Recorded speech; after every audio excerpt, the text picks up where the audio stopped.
Olá! Seja muito bem-vindo ou bem-vinda a mais um episódio da Vida Secreta dos Outros Casais. Como é que vocês estão? Antes de mais, queria agradecer todas as mensagens de carinho pelo último episódio e pelo que tem acontecido na minha vida. Tenho recebido muitas mensagens de amor, de afeto da vossa parte e estou muito agradecida por isso. A última semana foi bem mais leve, bem mais verão também. Voltei a ter dias mais tranquilos, sem grandes inquietações, de muito sol, de muito mar também. É claro que nesta fase estou a viver uma fase, passa a redundância, de maior inclinação para a minha família, não é? Ou seja, tenho tido muito mais, tenho dedicado, acho que a palavra certa até é essa, tenho dedicado muito mais tempo à minha vida pessoal e à minha família, ao meu círculo pessoal, portanto, no fundo, sinto que tenho trabalhado, dedicado menos tempo ao trabalho, tenho trabalhado menos horas pós-consultas e, e também, pronto, dando aqui algum contexto, está a decorrer agora um grande evento na minha cidade, chamada a Viagem Medieval de Santa Maria da Feira. Bem, na verdade, quando vocês ouvirem este episódio, claramente esse evento já terminou, mas já vos falei muito, acho eu, deste evento no último episódio, não tenho a certeza, mas acho que já falei sobre isso. E reforço aqui que no próximo ano tenho mesmo que visitar esta viagem medieval que é maravilhosa, e portanto tenho fugido muitas vezes para lá e tem sido muito bom poder viver um bocadinho também desta tradição da minha cidade e estar com a minha família também neste evento e noutros momentos também.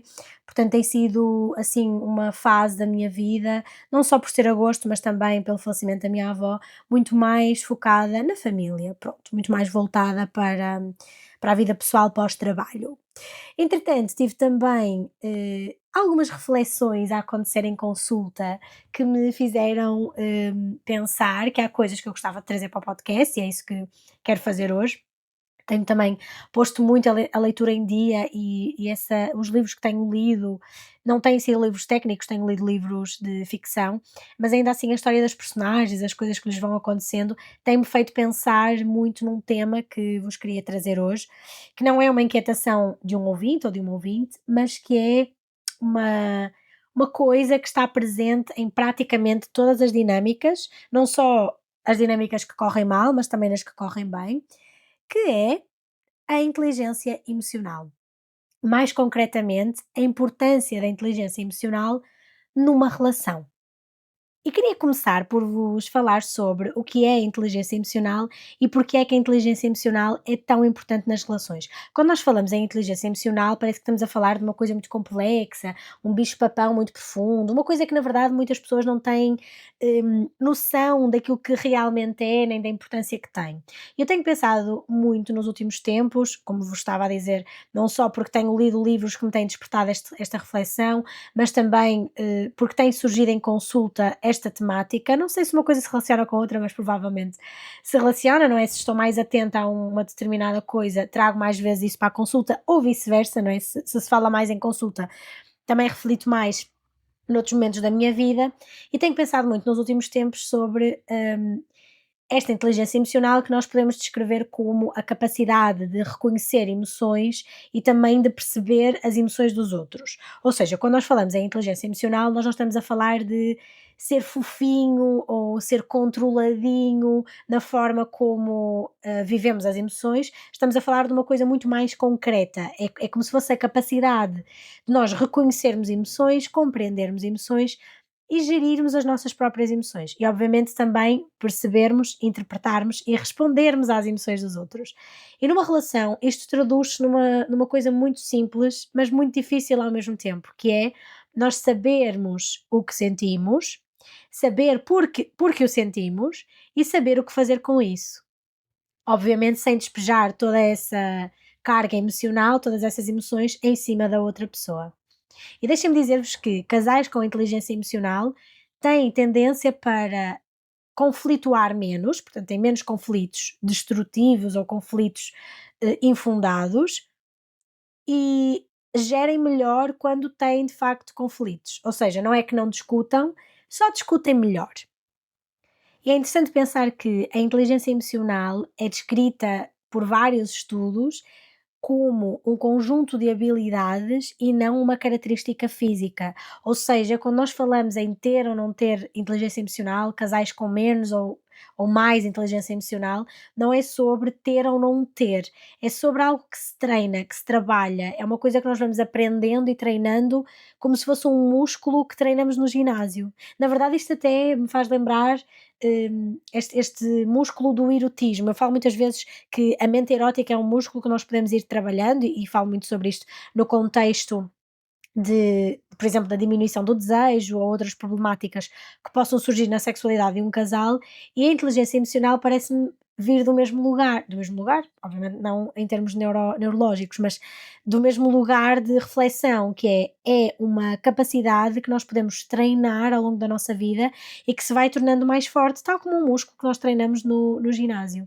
E é por isso que nós dizemos tantas vezes que o cérebro é plástico, porque de facto é possível moldá-lo a novas formas de ser, de ver, de pensar o mundo, de pensar as coisas, de pensar as emoções também, e no fundo a inteligência emocional é, agora refletindo depois de dizer a frase anterior, é, lá está, essa capacidade de ver as emoções e de pensar as emoções, é eu conseguir ter inteligência sobre as emoções, sobre as minhas próprias emoções, pensá-las, refleti-las, hum, geri-las, portanto, é uma inteligência relacionada com o emocional, tal como o nome indica, não é?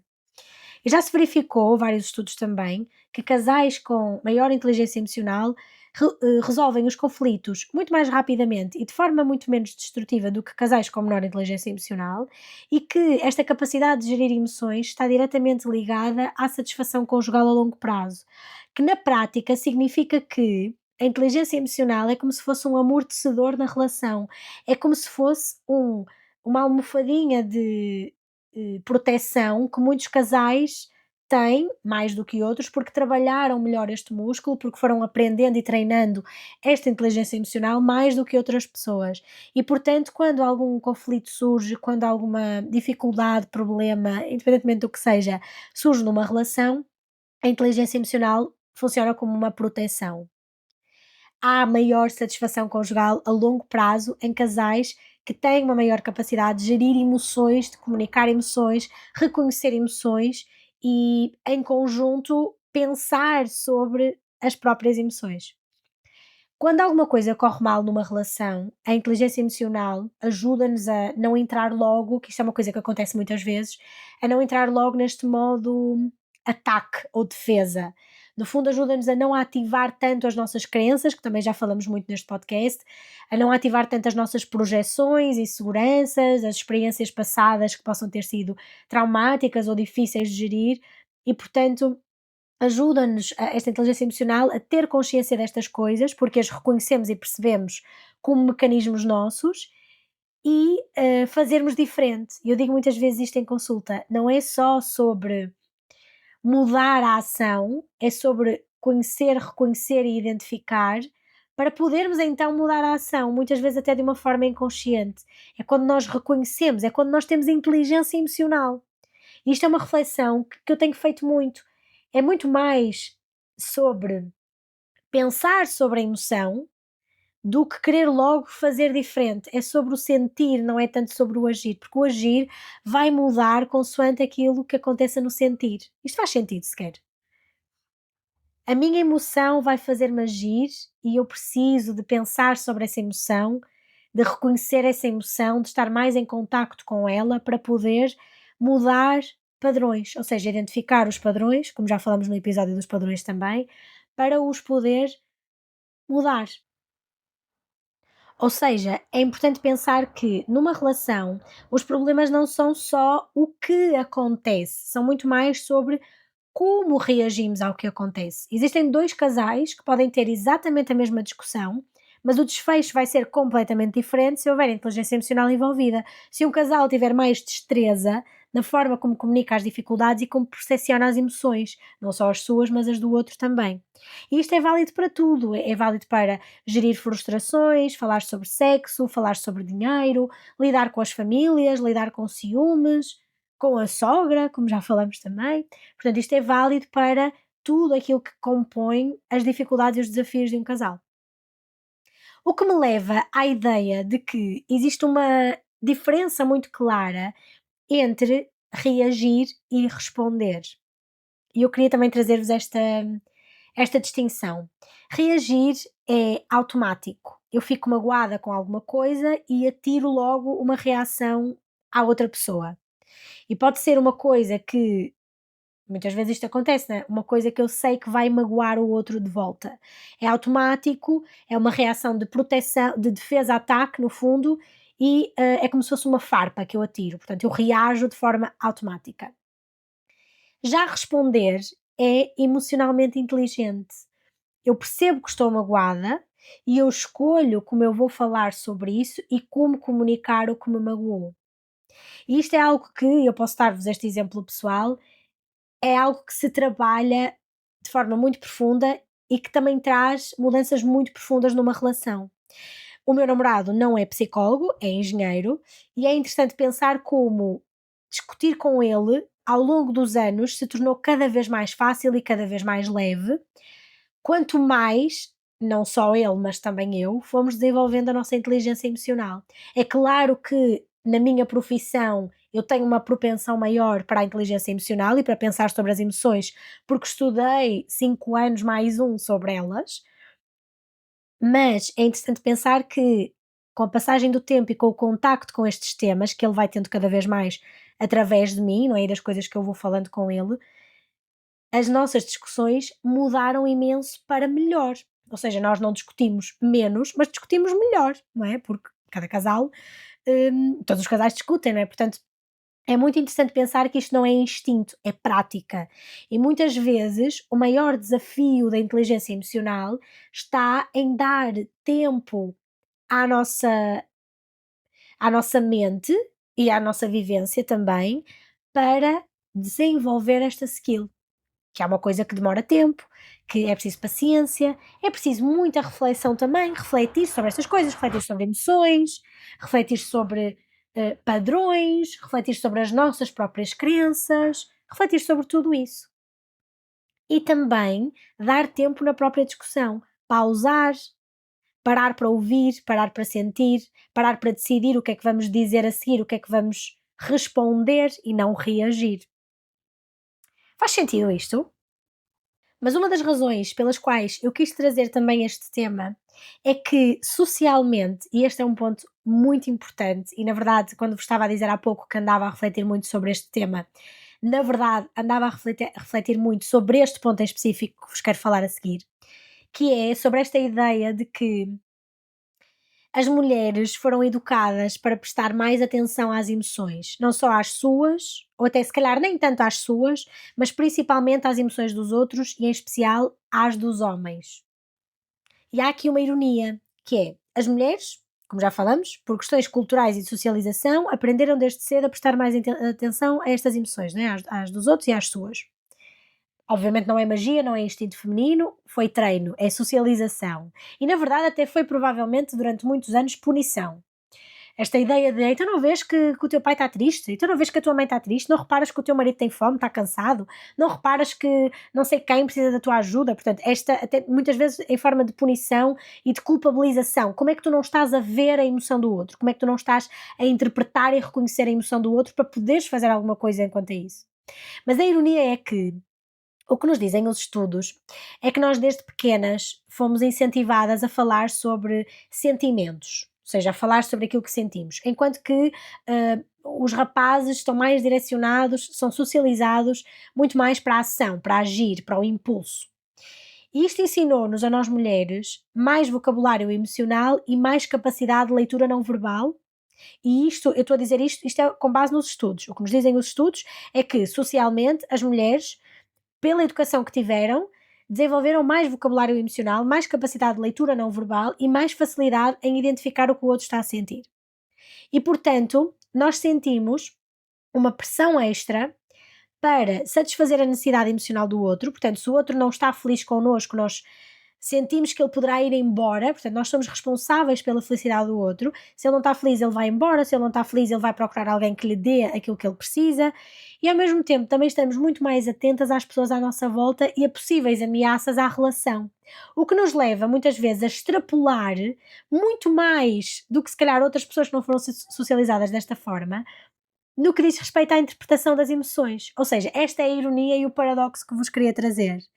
Nós estamos muito mais atentas às emoções do outro e temos muito mais pressão e responsabilidade, sentimos muito mais a responsabilidade da felicidade e da emoção do outro, mas ao mesmo tempo, esta nossa sensibilidade às emoções, sobre a qual fomos socializadas, muitas vezes leva-nos à extrapolação e interpretação das emoções de uma forma muito mais disfuncional.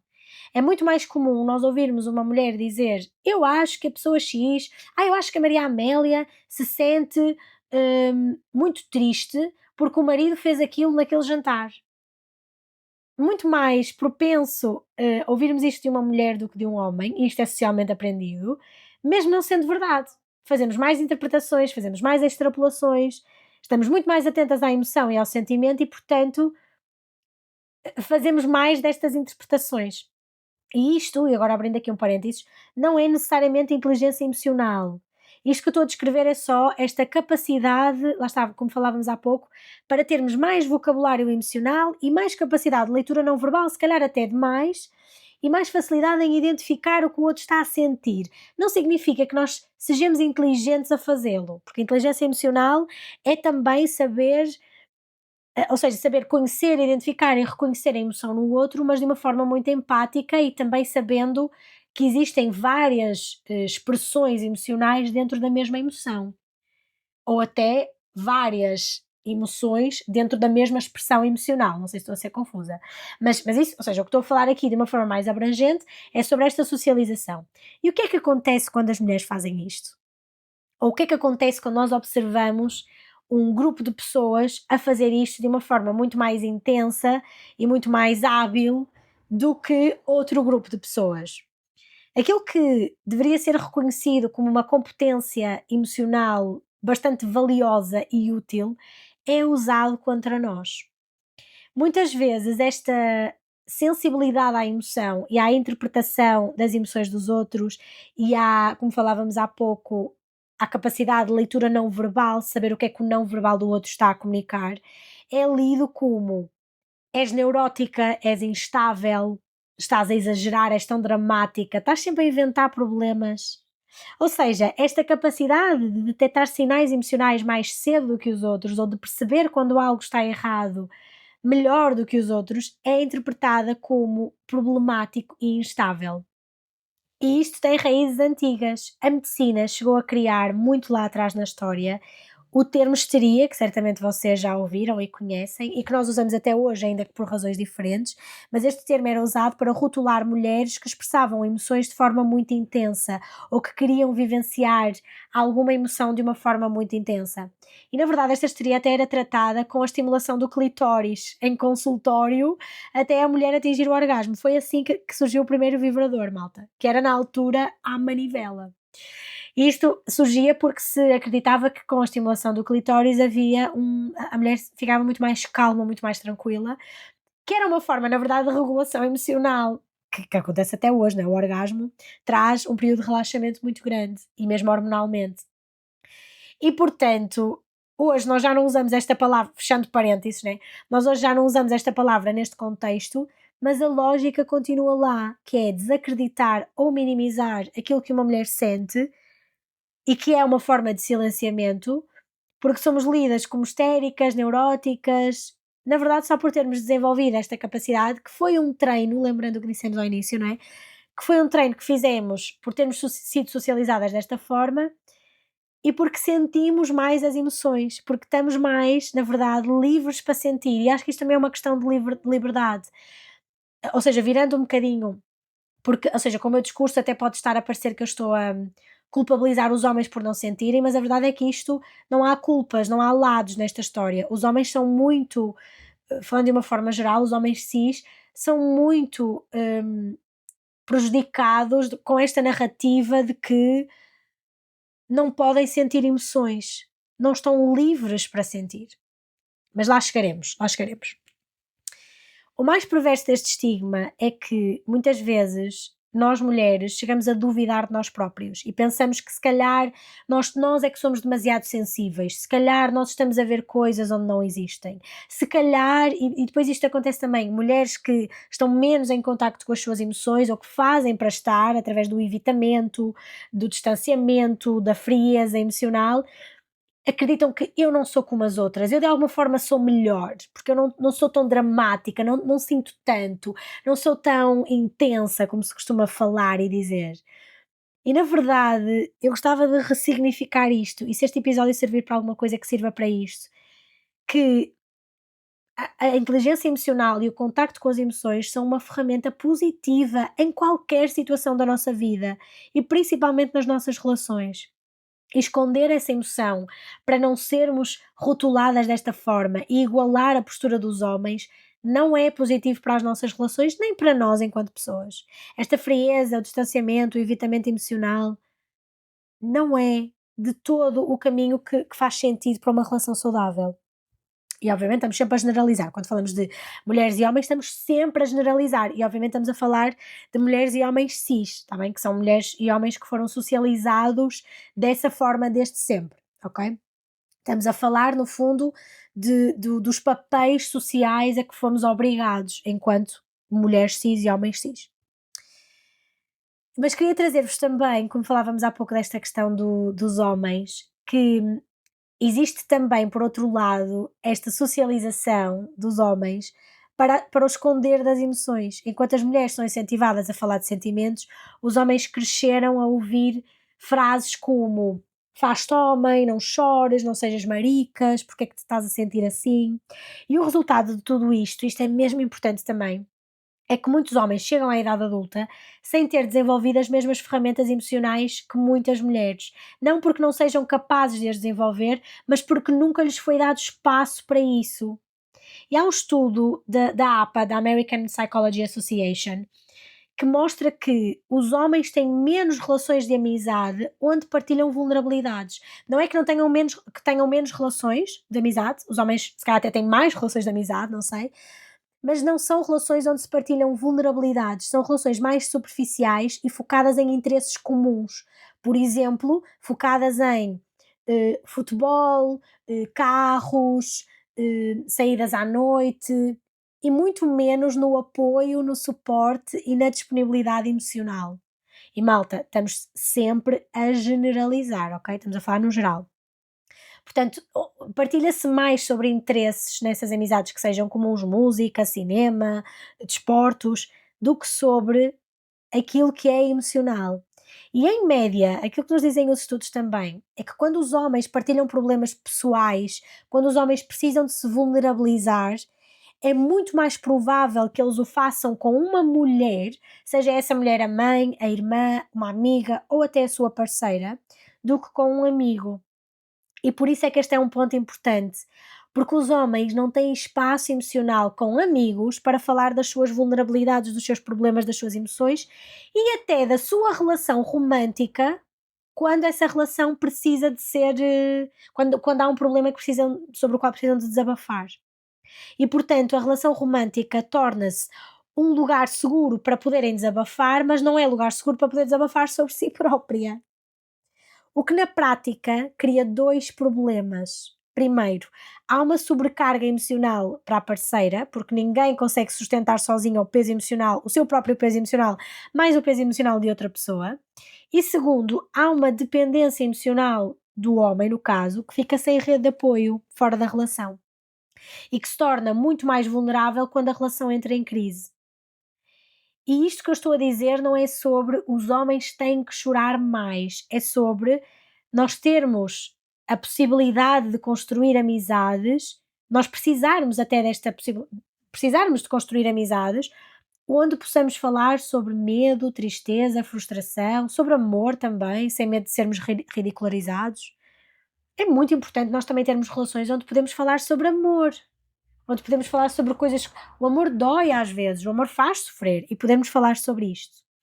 E isto é um trabalho cultural, claro, mas também individual. Cultural, porque nós precisamos de mudar a forma como educamos os nossos meninos e as nossas meninas, e individual, porque cada homem precisa de se questionar sobre a forma como interage emocionalmente nas suas relações. Eu tenho com quem falar para além da minha parceira, e obviamente que nós estamos a falar exclusivamente em relações heterossexuais. Em relações entre pessoas do mesmo género, acredito que possa trazer aqui algumas diferenças em relação à inteligência emocional e à gestão dessa inteligência emocional dentro de uma relação, independentemente de serem duas mulheres ou dois homens.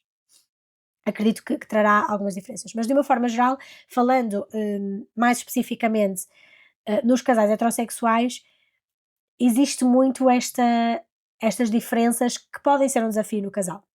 E agora que estou a falar sobre isto, e posso também trazer-vos esta informação, eu já ouvi tantas vezes de homens trans que acompanham consulta dizerem-me que às vezes não sentem que pertencem verdadeiramente num lugar, porque sentem que são demasiado sensíveis emocionalmente para a masculinidade que observam à sua volta, mas ao mesmo tempo também não se encaixam no grupo feminino, não é? Porque não são mulheres.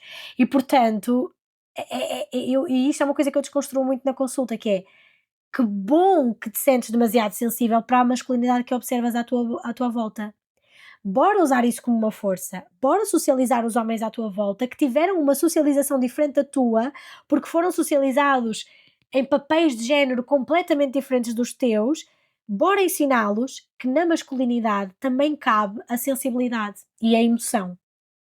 Bora ensiná-los que este termo de masculinidade e feminilidade está desatualizado, já não encaixa no século XXI. Estamos em 2025, já não é sobre não chorar e ser macho e machão latino, não é? Já não é sobre isso. Já é sobre podermos sentir.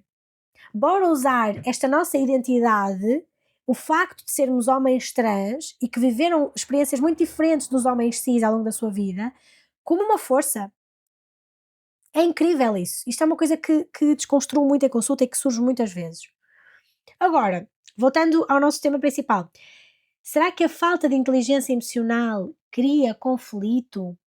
E não é que a falta de inteligência emocional se note logo, não é como se nós percebêssemos logo, esta pessoa não tem inteligência emocional. Não é sobre isso. No início até pode parecer normal que pequenos atritos, pequenas discussões fiquem no ar, que fiquem no silêncio, que fiquem no não comentário, que fiquem na não resolução, na verdade, sem uma consequência.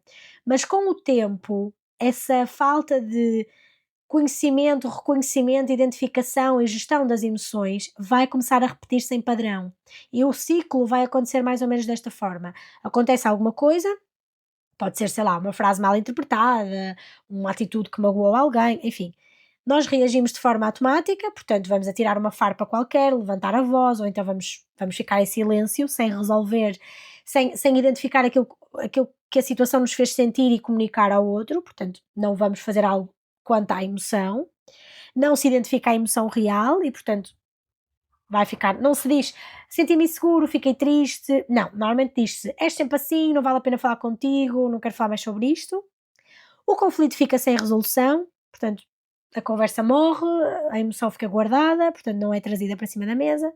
E na próxima vez que esta coisa aconteça, ou que uma semelhante aconteça, ou até que não tenha nada a ver, mas que a emoção seja a mesma, seja isso tristeza, insegurança, ciúme, enfim, já vem carregada com todo o histórico acumulado. E portanto, quando nós vivemos sem inteligência emocional, a relação, no fundo, vive de apagar fogos em vez de prevenir incêndios. E os incêndios ficam cada vez mais difícil de controlar.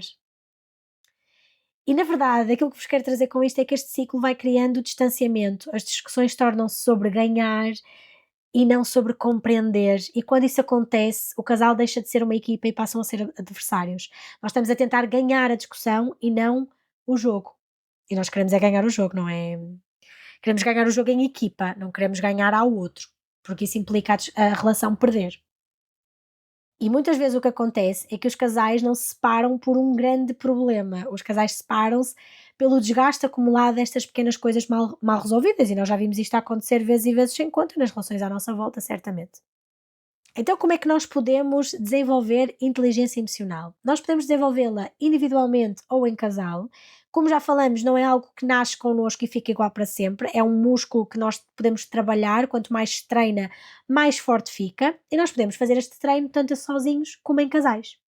Eu diria que faz sentido começarmos sozinhos. Primeiro, conseguirmos perceber aquilo que estamos a sentir. Primeiro, parar, antes de responder, respirar, dar espaço àquilo que nós sentimos, perceber o que é que queremos fazer com isso. No fundo, é dar espaço entre a emoção e a ação, que obviamente não é fácil, mas que se torna um bocadinho mais fácil quando damos nome à emoção. Portanto, parar e dar um nome à emoção.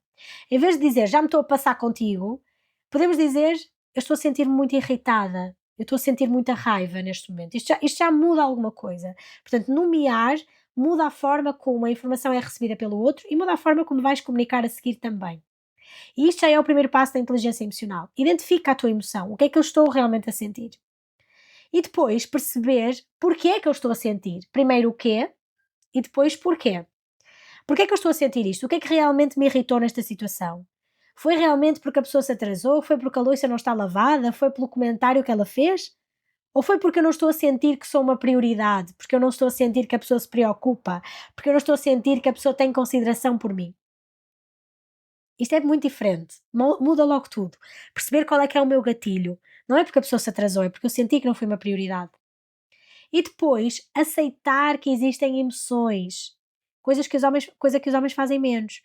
Não há emoções certas ou erradas, elas existem e têm que existir. Nós somos seres humanos, vamos senti-las sempre. E portanto, as emoções são respostas automáticas do corpo às situações que nos acontecem e nós não podemos controlá-las, nós só podemos geri-las.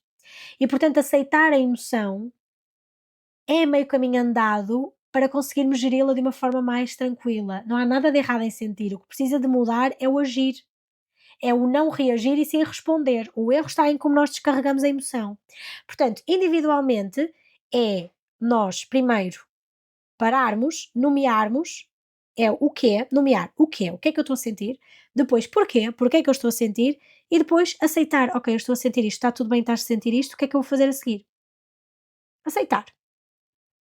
Em casal, acho que pode fazer sentido para trabalhar esta inteligência emocional, criar um espaço seguro para podermos falar sobre emoções, sem telemóveis, sem interrupções, sem julgamento, criar um momento em casal para falar sobre emoções. Vamos falar sobre o que estamos a sentir. Não tem que ser numa discussão, pode ser no dia a dia. E depois também parar para ouvir realmente. Estamos a ouvir para compreender e não para responder. E muitas discussões que acontecem em casal são só 2 pessoas a esperar a sua vez de falar, e isto é extremamente prejudicial. Portanto, ouvir para compreender e não para responder. E, obviamente, validar as emoções do outro, mesmo que não concordemos com elas. Dizer: "Eu percebo que te sintas assim", não significa que não que concordo contigo, mas eu percebo que te sintas assim, eu compreendo a tua emoção. Não concordo, mas compreendo. Isto significa que nós estamos a respeitar a emoção do outro, e isto também é inteligência emocional. Obviamente também há aqui uma dica importante que é falar sempre na primeira pessoa, falar sobre nós, é sobre as nossas emoções, é sobre eu sinto isto, não é sobre tu fazes isto, tu estás sempre a pôr as meias no chão. Não, é eu sinto-me desrespeitada quando deixas as meias no chão. Muda completamente, muda tudo. Muda o tom da conversa, não ativa os gatilhos da outra pessoa, muda tudo. Portanto, falar sobre as emoções, ouvir sobre as emoções, e validar as emoções do outro, muito importante em casal também. E claro, como não podia deixar de ser, procurar ajuda, seja em casal, seja individualmente. E a terapia é mesmo um lugar onde nós desenvolvemos a inteligência emocional, mesmo que não queiramos. É quase como se fosse uma consequência direta que na verdade não foi o objetivo principal, mas que foi consequência, pronto, daquilo que estamos a trabalhar e que nos ajuda, que pode ser outra coisa qualquer, não é? Aquilo que estamos a trabalhar pode ser um luto de uma relação, pode ser uma depressão, pode ser ansiedade, mas a verdade é que falar sobre as emoções e reconhecê-las e perceber os nossos padrões já é trabalhar a inteligência emocional e ajuda-nos a viver de uma forma muito mais leve, não vamos viver com menos emoções, nem vamos viver com emoções mais agradáveis, porque as desagradáveis existem e são para ser sentidas, mas vamos carregar menos peso naquelas que sentimos. E vamos saber o que fazer com essas emoções desagradáveis quando elas surgem. E para terminar, quero deixar-vos ainda uma reflexão, duas perguntas, na verdade. Primeira, como é que eu aprendi a lidar com as minhas emoções? Que modelo emocional é que eu tive? Como é que eu observei os adultos à minha volta quando era mais nova, quando era criança, a pensar sobre emoções, reconhecer emoções e gerir emoções? E em segundo lugar, será que na minha relação eu estou a reagir ou estou a responder? Estas são duas perguntas muito importantes para refletir. E pronto, malta, é isto que tenho para vocês hoje. Espero que tenham gostado deste tema. Eu achei que era um tema muito importante e muito pertinente, tem estado muito na minha cabeça também. Quero muito que partilhem este episódio com alguém que acham que precisa mesmo de ouvir isto ou com quem queiram ter esta conversa. Deixem nos comentários também aquilo que acharam sobre esta reflexão. Não se esqueçam que me podem enviar as vossas histórias, questões, confissões, inquietações, o que vocês quiserem para o link que eu deixo sempre na descrição do podcast e na descrição do episódio, para eu poder trazer-vos reflexões interessantes sobre temas que vos façam sentido e sobre inquietações vossas. É super positivo e agrega muito a este podcast. Dizer-vos também que na próxima semana estarei de férias. Provavelmente quando me ouvirem já não estarei a trabalhar, mas o podcast sairá como sempre. Vou ter muitas surpresas neste podcast, espero eu, em breve. Ainda não confirmadas, mas espero que surjam e aconteçam. No próximo episódio já estarei de férias, e estarei, obviamente, a partilhar com vocês as coisas que estou a viver, mas o podcast sairá como sempre sai. Espero por vocês nos comentários, espero por vocês nas DMs do Instagram se me quiserem mandar alguma mensagem. Obrigada por me ouvirem e beijinhos!